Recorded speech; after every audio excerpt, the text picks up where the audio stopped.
Et donc on démarre avec Raphaël Torgman. Bonjour Raphaël. Bonjour. Ravi de vous recevoir. Donc fondatrice de Jaito Capital, mais médecin, mais vous n'êtes pas resté médecin très longtemps, parce que je voyais votre carrière. Alors d'ailleurs, on le met au féminin, investisseuse. Investisseuse, oui, on peut. Médecin aussi, très important, au masculin ou au féminin, puisque j'y suis restée quand même quelques années. Et et c'est ce qui a drivé toute ma future carrière et mon intérêt pour développer, à travers des investissements, développer des nouvelles molécules qui un jour vont servir aux patients. Une spécialité. L'obsession du patient. Oui, tout à fait. Hématologie clinique, voilà. C'est-à-dire tout ce qui est les leucémies, voilà. Qui est une spécialité très riche par lesquelles on a d'ailleurs découvert les premières grandes découvertes dans le cancer en général, ouais. viennent des leucémies. Mais alors c'est quoi la démarche? C'est un moment, donc ça doit être particulièrement compliqué d'ailleurs comme métier, que de soigner le cancer, mais à un moment on se dit je serais peut-être en fait plus efficace en remontant en amont du traitement, c'est-à-dire sur les molécules, et financer la recherche pour trouver les bonnes molécules? Alors c'est plus efficace ou complémentaire, ou d'autres moyens d'accélérer pour le patient. Ouais. Toujours mon obsession. Donc première partie médecin, deuxième partie chercheur avec l'INSERM. Donc pour comprendre déjà à cette époque qu'est-ce qu'il y a derrière le patient, donc en termes de cellules, de biologie, et puis in fine effectivement tourner vers l'investissement, qui est une autre façon d'accélérer. Et je pense on espère plus efficace, même si c'est indirectement. Pardon Raphaël, mais parce que je pense que ceux qui écoutent Bismart sont très intéressés par les parcours. C'est passionnant les parcours et surtout l'accélération, des connaissances, ça. Bref, on va tous avoir des parcours fragmentés, très intéressants à raconter. C'est quoi la bascule? Qu'est-ce qui fait qu'on passe de l'hôpital à... C'est Sofinnova Partners, c'est ça? Exact, Sofinnova Partners. Grande maison de gestion quand même. Bien sûr, bien sûr. Et comment se fait la bascule? Alors, merci de poser cette question parce que, clairement, l'intérêt pour la médecine pendant mes années médicales, et je pense que l'hématologie clinique est la plus belle des spécialités, puisque vous avez à la fois la science, le patient, de considérer de travailler en équipe, vous avez le patient mais aussi très grave, donc avec plein d'autres maladies. Donc c'est vraiment ce que j'ai beaucoup aimé. La science, c'était pour comprendre derrière et pour faire une carrière hospitalo-universitaire. Au début, j'étais un peu programmée comme certains pour la PHP. Et puis j'ai été curieuse à l'époque, donc ça fait presque 20 ans maintenant, d'entendre parler des médicaments innovants qui venaient pour la plupart, enfin à l'époque c'était 45% des médicaments innovants vendus par la Big Pharma qui venaient des petites startups. Et donc ça m'a intriguée. Et donc de là j'ai rencontré avec ma double casquette, donc médecin-chercheur, plusieurs personnes, dont certains m'ont conseillé le capital risque et l'investissement. Et pour être honnête, je ne savais même pas ce que c'était parce que en France on n'est pas éduqué pour savoir ça, en tout cas il y a 20 ans. Et de là j'ai rencontré plusieurs investisseurs, dont Sofinnova Partners, qui cherchaient un médecin dans l'équipe, et j'ai rejoint directement cette équipe où j'ai appris le métier d'investissement. Mais j'en ai vu des virages, Raphaël, mais celui-là est quand même sacrément spectaculaire. Ouais, il y a beaucoup de parallèles, mais enfin, il en manque un, c'est le contact avec le malade. Alors, ça c'est vrai, surtout que moi c'était une spécialité où il y avait beaucoup de contacts. Mais... C'est vrai, néanmoins, il y a beaucoup de similitudes, c'est-à-dire de faire le bon diagnostic sur les hommes, qui sont les entrepreneurs qu'on finance, qu'on accompagne. Non mais c'est vrai. Et puis, quand vous faites, ça vous fait sourire, mais c'est vrai. C'est vrai, savoir un sens clinique, alors ça ne veut pas dire que je me trompe pas et qu'on se trompe pas, mais un sens clinique, et puis les situations humaines, et aussi apprendre à passer à l'acte, parce que je crois qu'en tant qu'investisseur, à un moment donné, il faut investir, il faut prendre des risques, et on a beau, c'est un peu aussi le parallèle que je fais quand on est médecin de garde, on est un peu tout seul, bon, avec l'équipe paramédicale, mais on est un peu tout seul, et c'est celui qui est de garde qui a raison, comme on dit souvent, et à un moment, il faut passer à l'acte, même si, évidemment, on est aussi une équipe. Bon, s'il y a une seule personne à qui il fallait poser cette question, qui, moi, me passionne, et elle me passionne parce que j'arrive pas à avoir un avis, c'est vous, puisque vous avez été, j'ai presque envie de dire, des deux côtés. Est-ce qu'il faut lever les brevets sur les vaccins, Raphaël? Cette question est absolument passionnante. J'entendais ce matin que le président sud-africain, qui sait de quoi il parle d'une apartheid vaccinale, d'un côté.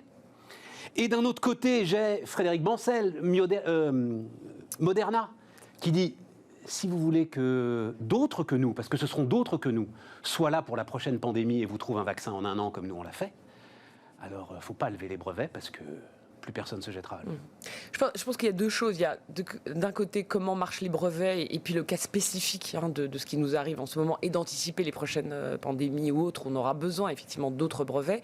Donc déjà d'une façon générale quand même toute notre business, c'est pas que ceux des investisseurs mais ceux des entrepreneurs et de tous les maillons de la chaîne et les parties prenantes, oui, repose sur des brevets. Nous c'est la matière première qui a une certaine durée de vie.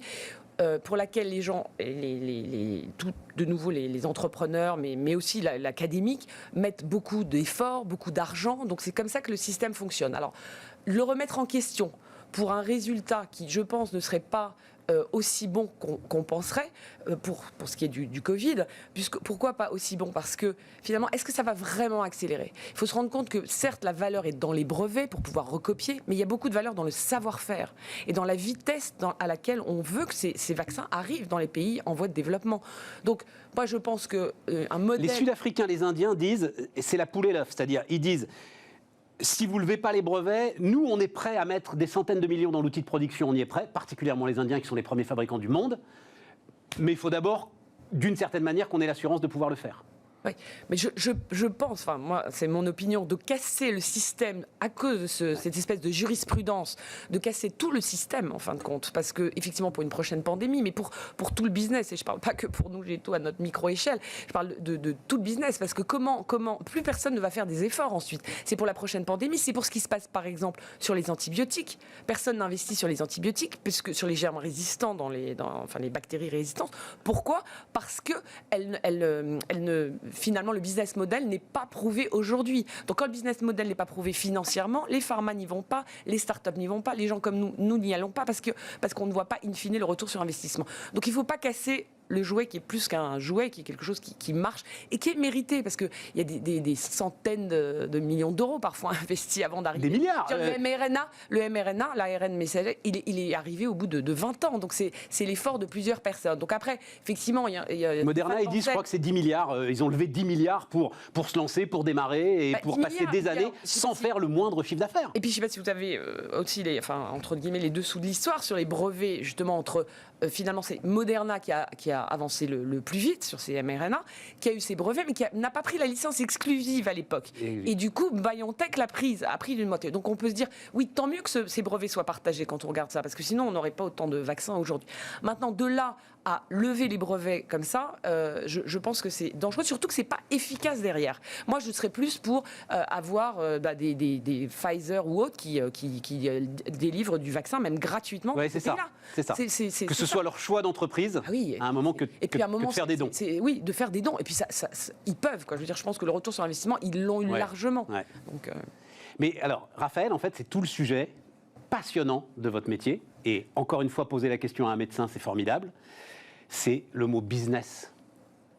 Accroché, en fait, à la santé, aux médicaments, à sauver des vies, etc.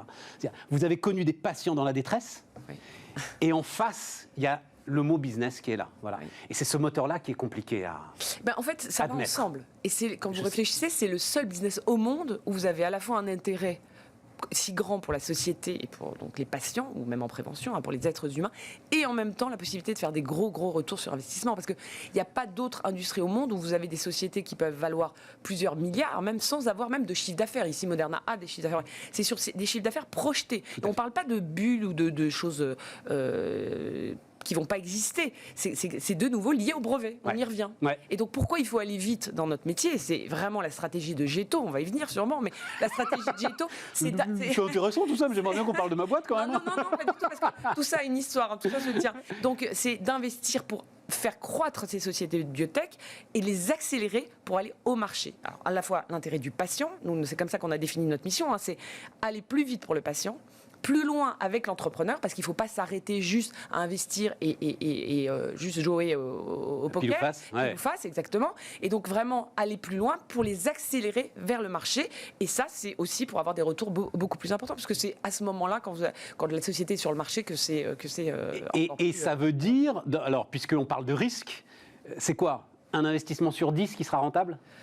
Alors, je pense qu'il ne faut plus le voir comme ça, parce que c'était effectivement dans le passé un peu ce côté on flip the coin, là, on retourne la pièce. Voilà, où on achète des tickets de loto. Où on achète des tickets de loto. Et nous, vous vous rendez compte que dans notre spécialité, c'est pas comme ça. Et les gens ont beaucoup l'impression que c'est un peu le risque binaire, où, évidemment qu'il y a du risque. Néanmoins, il y a beaucoup en exécution. Pour pouvoir vraiment, une fois que la science est là, finalement, c'est plus que 20% du succès. Et c'est vraiment, de nouveau, j'en reviens à Géto, parce que c'est vraiment comme ça que j'ai voulu concevoir Géto, où on a une équipe dans Géto, dans l'équipe d'investissement, qui est faite de plusieurs talents, qui ont du track record, comme on dit dans le jargon, dans différentes maillons de la chaîne, depuis la science jusqu'au marché. Oui, sauf qu'à un moment, Raphaël, bon Dieu, le nom de la biotech m'échappe, vous la connaissez puisque vous êtes au board, qui lutte contre les allergies, et notamment l'allergie contre l'arachide, avec un système de patch. Oui.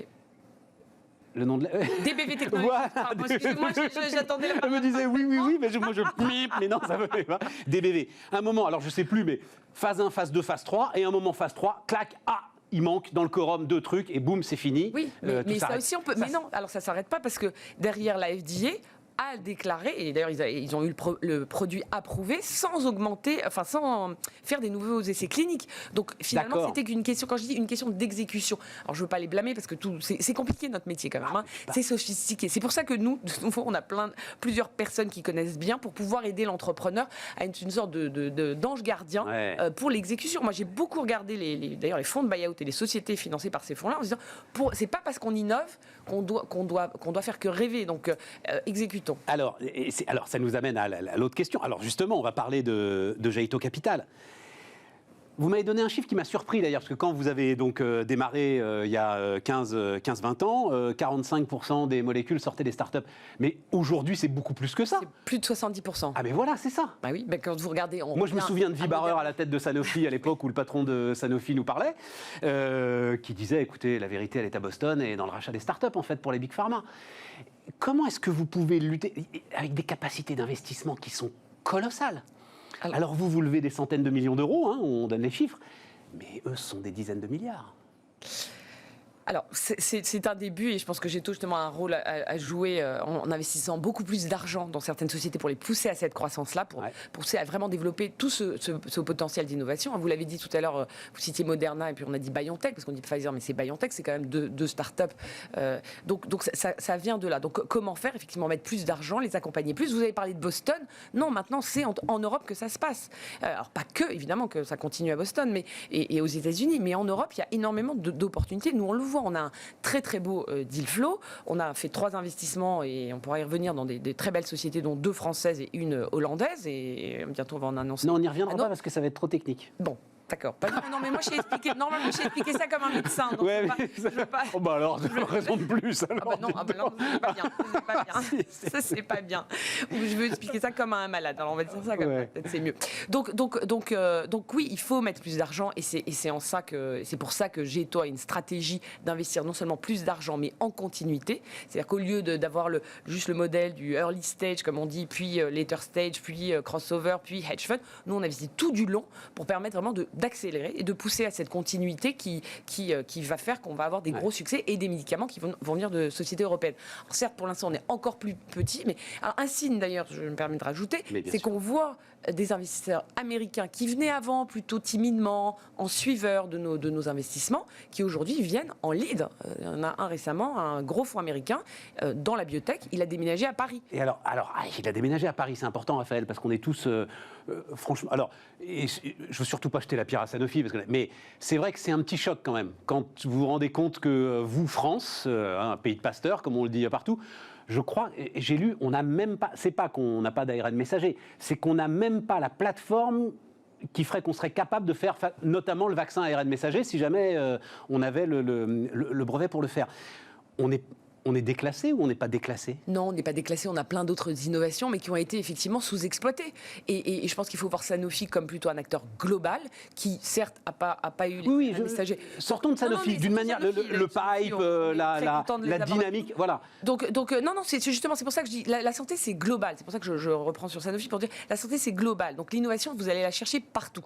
Donc effectivement, l'ARN messager n'est pas venu de France, mais à côté de ça, il y a d'autres stratégies de vaccins ou dans d'autres domaines où on est très très bon. Et donc, effectivement, là, il ne faut pas rater le coche des prochaines fois. Et ça passe par être ambitieux et la vitesse d'exécution. Je reviens à ça, à l'accélération. Ça, c'est fondamental. C'est pour ça qu'on est jusqu'à présent pas aussi bon, on va le dire de façon positive que les Américains. C'est ça aussi, c'est large. Mais c'est le terme qu'on emploie pour les sources, là, vous savez, quand on met le pied, ça gisque. On peut dire ça, c'est-à-dire il y a du dynamisme, il y a de la recherche. Il y a des scientifiques qui sont de plus en plus avec l'esprit entrepreneur. Il y a vraiment tout ce qu'il faut. La seule chose qu'on n'est pas complètement encore, c'est le marché public, marché public boursier, pardon. Euronext aujourd'hui en biotech qui n'est pas encore là, mais qui commence à se réveiller. Puis il y a plein d'efforts qui sont mis. Aujourd'hui, c'est vrai que le Nasdaq, pour le coup, prend le dessus. Mais sinon, tout le reste, on n'a rien à envier. Et au contraire, de nouveau, je vous dis, les Américains sont en train de venir, les Chinois aussi, bien sûr.